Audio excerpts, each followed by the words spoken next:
રાજ્યમાં 24 કલાકમાં 165 તાલુકાઓમાં વરસાદ ખાબક્યો છે।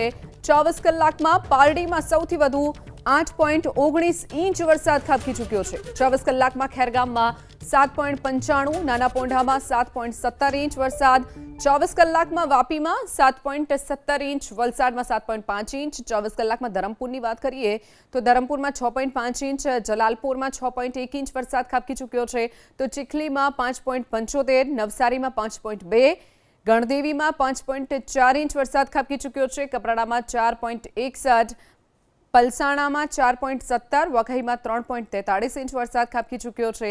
છેલ્લા 24 કલાકમાં અંબિકામાં 3.7 ઇંચ વરસાદ, સુરતના મહુવામાં 2.87 ઇંચ વરસાદ, તો ઉમરગામમાં 2.87, ડોલવણમાં 2.83 ઇંચ વરસાદ ખાબકી ચૂક્યો છે, તો ડાંગમાં 2.83, બારડોલીમાં 2.40, વાંસદામાં 2.32 ઇંચ વરસાદ ખાબકી ચૂક્યો છે, તો વાલોડમાં 2.32 ઇંચ વરસાદ, જ્યારે ઉમરપાડામાં 1.97 ઇંચ વરસાદ અને મહેમદાવાદમાં 1.61 ઇંચ વરસાદ 24 કલાકમાં ખાબકી ચૂક્યો છે।